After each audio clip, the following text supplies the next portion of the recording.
So hello everyone and welcome to my channel.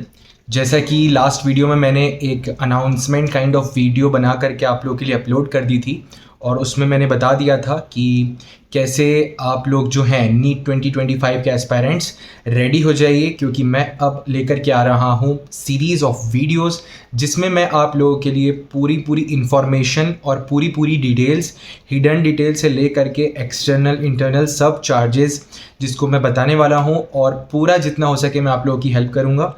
और मैंने ये भी बोला था कि इस बार मैं यूपी के अलावा जो दूसरे स्टेट्स हैं वो भी कवर करने वाला हूँ। तो इस वीडियो में हम शुरुआत करने वाले हैं मेरे होम स्टेट मध्य प्रदेश के बारे में। ठीक है, तो पहले ही आपको बता देता हूँ कि मध्य प्रदेश जो है वो क्लोज्ड स्टेट है फर्स्ट राउंड में, और फिर सेकंड राउंड से वो ओपन हो जाता है। अगर कोई सीट्स बचती है तो फिर सेकंड राउंड में अदर स्टेट्स के जो स्टूडेंट्स हैं, जो नीट 2025 के एस्पायरेंट्स, वो लोग भी अप्लाई कर सकेंगे सेकंड राउंड से किसी भी मध्य प्रदेश के कॉलेज में, चाहे प्राइवेट हो। और उसमें आपके लिए मैं सबसे पहले जो वीडियो बना रहा हूँ, तो पूरी प्लेलिस्ट आप लोगों के लिए रेडी होकर मिल जाएगी आपको, जिसमें सबसे पहले जो वीडियो है वो इस वीडियो में हम बात करेंगे RKDF medical college hospital and research centre की। ठीक है, तो पहले आपको बता दूं कि ये RKDF का फुल फॉर्म है रामकृष्णा धर्मार्थ फाउंडेशन। ठीक है, तो ये भोपाल में जो मेडिकल कॉलेज है इसके बारे में हम इस वीडियो में बात करने वाले हैं। ठीक है, सबसे पहले बात कर लेते हैं इसके लोकेशन की। तो NH12 national highway 12 Hoshangabad road behind Vrindavan garden Ruchi life space Jatkhedi Bhopal Madhya Pradesh में ये सिचुएटेड मेडिकल कॉलेज है। ठीक है, इसका एस्टेब्लिशमेंट हुआ था 2014 में, और 2014 में ये लोग अपना फर्स्ट बैच ले रहे थे। फिर उसके बाद ये हुआ कि ये कॉलेज में कुछ प्रॉब्लम आ गई थी, तो फिर 2016 में आया। फिर उसके बाद फिर दिक्कत आ गई थी, तो 18 में नहीं आया, 19 में नहीं आया, फिर 2020 में डायरेक्ट आया। ठीक है, फिर उसके बाद ये कंटिन्यू चल रहा है 2021, 22, 23 एंड प्रीवियस ईयर 24। ठीक है, तो अभी तक मतलब देखा जाए तो अब कोई दिक्कत आ नहीं रही है। इसमें जो है काउंसलिंग में ये रहता है इसका नाम, और एडमिशन में जो लिस्ट रहती है उसमें बच्चे लोग अपना इसमें नाम डालते हैं। ठीक है, तो RKDF कॉलेज के बारे में बात कर ली जाए। एस्टेब्लिशमेंट मैंने आपको बता दिया। अब ट्यूशन फीस के बारे में बात कर लेते हैं। लेटेस्ट जो फी स्ट्रक्चर है इसका एज ऑफ लास्ट ईयर, जो 2024-25 के बैच ने एडमिशन लिया है, और जो लेटेस्ट फी स्ट्रक्चर है वो मैं बता रहा हूँ, वो आप लोगों को अभी कहीं नहीं मिलेगा, ऑफिशियल वेबसाइट पे अपलोडेड है। ठीक है, तो इसका जो फीस स्ट्रक्चर है वो है 16,65,000 रुपीज़। ये इसकी ट्यूशन फीस की मैं बात कर रहा हूँ। ठीक है, जिसमें 85% जो है वो 14,15,250 रुपीज़ इसकी एनुअल ट्यूशन फीस जो वो लोग बोलते हैं, और 15% जो बाकी का चार्जेस ये लोग कहते हैं वो है 2,49,750 रुपीज़। अब ये जो 15% है ये आपका AFRC यानी कि admission and fee regulatory commission, G&D government and developmental, MPPURC यानी Madhya Pradesh private regulatory committee, developmental fee and all other miscellaneous fee के नाम पे आपको ये 15% भी देना होता है। ठीक है, खैर अगर आपको योजना मिल जाती है जैसे कि मेधावी योजना और बाकी जितनी योजना बना रखी है मध्य प्रदेश की सरकार ने, उसमें आपको फिर ये सब फीस का इतना इशू नहीं रहता है। सब कुछ जो है वो सरकार आपके लिए पे कर देती है। ठीक है, साथ में रहती है वन टाइम कॉशन मनी जो कि रिफंडेबल है 25,000। ठीक है, तो ट्यूशन फीस मैंने आपको बता दी, वो है 16,65,000 एज ऑफ लेटेस्ट अपडेट्स। ठीक है, अब बात कर ली जाए कि इसके अंदर पे जो हॉस्टल फीस है वो अराउंड 1 लाख, ठीक है, अराउंड 1 लाख पर ईयर है।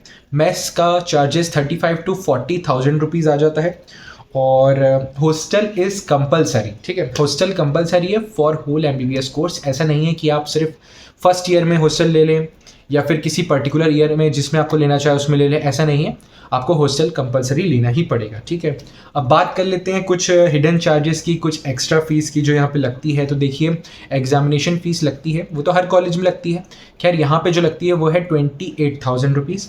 ठीक है, और मैनुअल्स वगैरह जो आपको जनरल्स या लॉग बुक्स लेनी रहती हैं तो वो 1,000 रुपीज़ पर मैनुअल लग जाता है, और अगर आप क्लास से एब्सेंट होते हैं तो उस पर फ़ाइन लग जाता है। ठीक है, और बाकी का जो चार्जेस है रिमेनिंग, मतलब एक बॉन्ड आपको बनाना पड़ता है, रूरल सर्विस बॉन्ड और सीट लिविंग बॉन्ड, उसमें भी आपको 60-70,000 अप्रॉक्स इतना भी लग जाता है। ठीक है, वो फर्स्ट ईयर में ही, मतलब मैं बात कर रहा हूँ स्टार्टिंग में ये सब चीज़ें होती हैं। ठीक है, और ओवरऑल अगर अपन एक्स्ट्रा फीस की बात करें जो लगभग लग जाती है, तो वो फर्स्ट ईयर में ही वो है 2.5 से लेकर 3 लाख तक आपको एक्स्ट्रा लग जाती है। ठीक है, जिसमें हॉस्टल, मैस, लाइब्रेरी, स्पोर्ट्स सब इंक्लूडेड हो जाता है। ठीक है, तो ओवरऑल मैं अगर बात करूँ तो टोटल फी जो आपको फर्स्ट ईयर में देनी पड़ जाएगी वो है 19 to 20 लाख रुपीज़, अगर आप किसी भी योजना में नहीं आते हैं तो। अगर आप योजना में आ रहे हैं तो फिर आपको जैसे ही वो स्कीम मिल जाएगी फिर आप उसका बेनिफिट उठाते हुए आप जैसे पढ़ सकते हैं वहाँ पे। ठीक है, और इसके बारे में थोड़ी बात कर ली जाए तो इसका एकेडमिक्स जो है वो ठीक ठाक है, बाकी फैसिलिटीज़ देखा जाए तो ख़राब है। ठीक है, आरकेडीएफ की बाकी फैसिलिटीज़ ख़राब है, स्पोर्ट्स वगैरह भी कुछ खास नहीं है। और लास्ट ईयर एक मैं बात बता रहा हूँ, लास्ट ईयर वहाँ पे जुबिन नौटियाल आया हुआ था परफॉर्मेंस के लिए। ठीक है, बाकी अब बात कर लेते हैं कट ऑफ की। तो कास्ट वाइज मैं इसका कट ऑफ आपको बताता हूँ। फर्स्ट राउंड में जो इसका कट ऑफ था, ये नीट 2024 की कट ऑफ मैं बता रहा हूँ लेटेस्ट। ठीक है, फर्स्ट राउंड में जो इसका कट ऑफ था अनरिजर्व कैटेगरी के लिए, जो URXOP करके लिखा रहता है अनरिजर्व, उसके लिए था 560 marks and the rank was 1,25,159 AIR।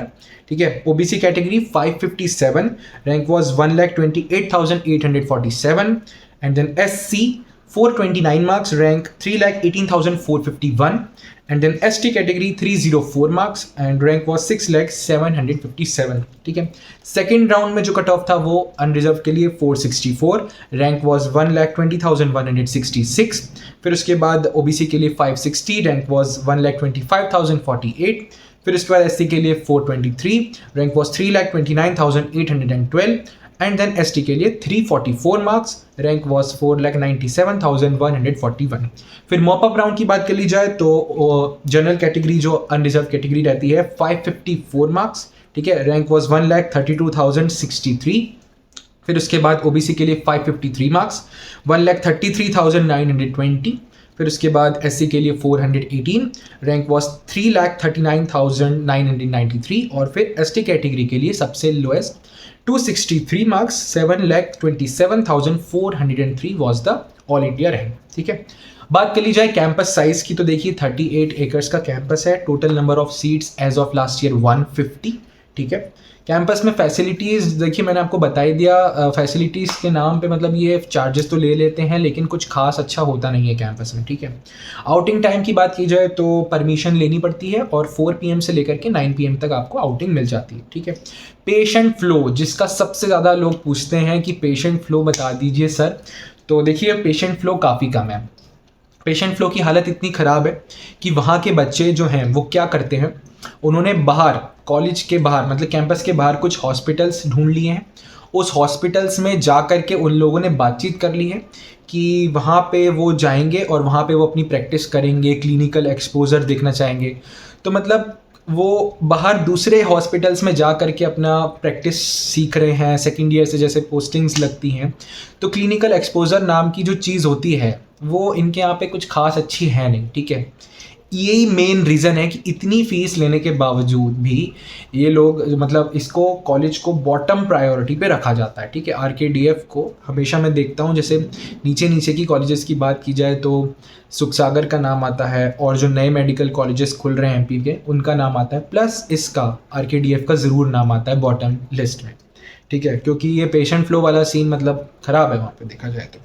Hostel की बात की जाए एसी है कि नॉन एसी, तो देखिए सिर्फ नॉन एसी ही अवेलेबल है और एकोमोडेशन जो है हॉस्टल का वो ज़्यादातर 2 लोगों का है, मतलब 2 people इन 1 रूम, और कुछ लोगों के लिए 3 people इन 1 रूम भी है। ठीक है, बॉयज़ में तो अटैच है, वॉशरूम बाथरूम अटैच है, लेकिन गर्ल्स हॉस्टल में अटैच नहीं है, कॉमन बना रखा है। ठीक है, इंटर्नशिप में स्टाइपेंड की बात कर ली जाए तो 5,000 to 6,000 रुपीज़ पर मंथ मिल जाता है। लॉन्ड्री चार्जेस वही 10 रुपीज़ पर क्लोथ हैं। ठीक है, यूनिवर्सिटी इसकी सेल्फ है, RKDF university of health and sciences जो है। ठीक है, तो ओवरऑल अगर बात की जाए तो कॉलेज काफ़ी ख़राब है। ठीक है, हमेशा इसको बॉटम प्रायोरिटी पे ही रखते हैं लोग बाग। ठीक है, so this was all about RKDF medical college and research centre. ठीक है, भोपाल में ये सिचुएटेड है। एमपी की वीडियोस मैंने बनाना शुरू कर दी हैं। आई होप आपको ये वीडियो काफ़ी इन्फॉर्मेटिव लगी होगी। टेलीग्राम का जो मेरा है अकाउंट, उसका मैंने लिंक आप लोगों को दे दिया है। कुछ भी आपको डाउट हो तो आप मेरे से टेलीग्राम पे पूछ सकते हैं और मेरे साथ कनेक्टेड रहिए। यूट्यूब पे पूछिए, टेलीग्राम पे पूछिए, ठीक है। ये पहली वीडियो थी एमपी के स्टेट से रिलेटेड जो मैं इस साल बनाना शुरू किया। लास्ट ईयर मैंने 2 मेडिकल कॉलेजेस की डाली थी मध्य प्रदेश में, एक एलएनसीटी इंदौर और एक सुख सागर जबलपुर, ठीक है। दोनों पे बहुत अच्छा रिस्पॉन्स आया था। इवन एलएनसीटी की जो मैंने वीडियो डाली थी उसमें मैंने पूरी डिटेल्स जितनी जितनी आपकी, एक तो सीट लिविंग बॉन्ड और रूरल सर्विस बॉन्ड, इसके बारे में पूरी इन्फॉर्मेशन बताइए, ठीक है। उसकी मैं लिंक दे देता हूँ आपको, लिंक पे आप जा करके क्लिक कर सकते हैं। तो वो उस वीडियो में आपको अगर एलएनसीटी के बारे में नहीं सुनना, बॉन्ड के बारे में सुनना है, तो आप वीडियो को आगे बढ़ा करके बॉन्ड के बारे में सारी इन्फॉर्मेशन ले सकते हैं, ठीक है। दूसरी चीज़, मैंने उसके अंदर जितनी आपकी योजना चलती हैं, मेधावी योजना और पोस्ट मैट्रिक स्कॉलरशिप स्कीम, जितना भी जो भी फ़ायदा मिलता है हर कैटेगरी के बच्चों को, ठीक है, कितना कितना फ़ीस पे करनी पड़ती है ओवरऑल, वो भी मैंने सारी डिटेल उसी वीडियो में बता रखी है। तो वो जा करके आप लोग देख सकते हैं, ठीक है। प्लस दूसरी एक मैंने कैंपस टूर भी डाला था एलएनसीटी का। एलएनसीटी के बारे में 2025 से रिलेटेड एक नई वीडियो अपलोड हो जाएगी। बाकी आप लोग जो हैं उस वीडियो में जितनी इन्फॉर्मेशन आप ले सकते हैं, जैसा कि मैंने आपको बताया, ठीक है। So thank you so much for watching my video. Good bye.